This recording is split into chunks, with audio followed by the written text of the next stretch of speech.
শুরুতে জানাই তৃতীয় শুভেচ্ছা ও সালাম। আসসালামু আলাইকুম রহমতুল্লাহি ওয়া বারাকাতুহু। তবে আজকে কোনো রাজনৈতিক বা কোনো দেশের বিষয় না, আজকে হৃদয় ভরা আক্রান্ত নিয়ে একটি অনেকদিন পরে একটি ভিডিও দিচ্ছি। সেটা হলো আমার নিজস্ব খবরটা হলো এরকম যে গতকাল মঙ্গলবার মাগরিবের কিছু আগে সময় আমার ছোট বোনের জামাই উনি পদ্মা সেতুর ওখানে মাছ মারার জন্য গিয়েছিলেন, আর সেখানেই আচমকা বিজলি ডাকে আকাশে এবং বজ্রপাত হয়। বজ্রপাতে আমার ছোট বোন জামাই ইন্তিকাল করেছেন। ইন্না লিল্লাহি ওয়া ইন্না ইলাইহি রাজিউন।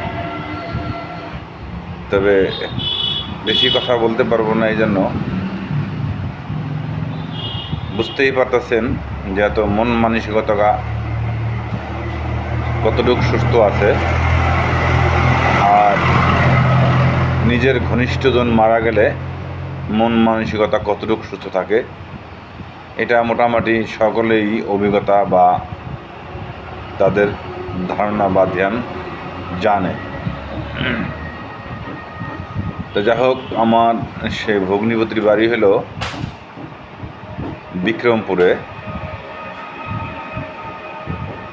যেটা শ্রীনগর উপজেলা, মুন্সিগঞ্জ জেলা। ওখানে ওনার বাড়ি অবস্থান। তবে ব্যক্তিগতভাবে ওনার জীবনে সম্ভবত 5 ভাই 2 বোন। ভাই বোনদের মধ্যে উনি প্রথম ইন্তেকাল করেছেন। তাও বজ্রপাতে। আল্লাহ রাব্বুল আলামিন এবং আমাদের নবী পাক সাল্লাল্লাহু আলাইহি সাল্লাম বলছেন, যারা অ্যাক্সিডেন্ট করে মারা যায়, রোড অ্যাক্সিডেন্ট করে মারা যায় বা আগুনে পুড়ে মারা যায়, তাদেরকে শহীদ জান্নাতি দেওয়া হয়, শহীদ উপাধি দেওয়া হয়। তবে আমার ধারণা বা মতামত যেটুক আমি জানি, তিনি শহীদ বরণ করেছেন। বা আমি একজন আলেমও না, আর বিজ্ঞ একজন ইসলামিক সম্বন্ধে কোনো পণ্ডিত না। সাধারণ আলেমের থেকে বা যারা বিজ্ঞ আলেম তাদের থেকে শুনে কথাগুলো আমি বললাম। তবে কেউ আবার এটার নেগেটিভ মন্তব্য করবেন না, অনুরোধ করছি সবার প্রতি। তো যাই হোক, ওনার 1 মেয়ে, ছেলে সন্তান আর নাই, 1 মেয়েই।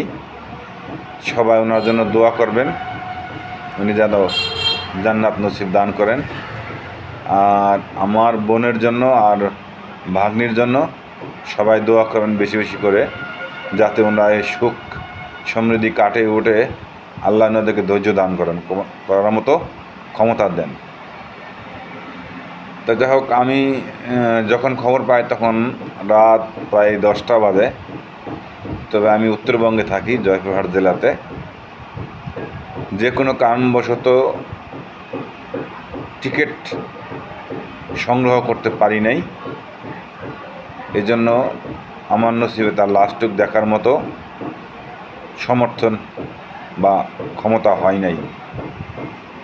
তার জন্য দোয়া করি যেন তিনি আল্লাহ রাব্বুল আলামিন তাকে জান্নাত নসিব দান করেন।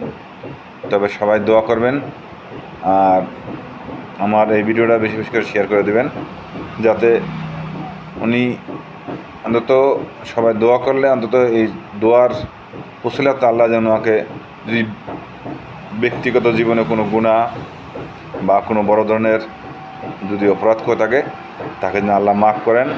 এবং সবাই আপনারা দোয়া করবেন। তবে আজকের মতো আর কিছু বলতে পারতেছি না। ভালো থাকবেন। আসসালামু আলাইকুম রহমতুল্লাহি ওয়া বারাকাতুহু।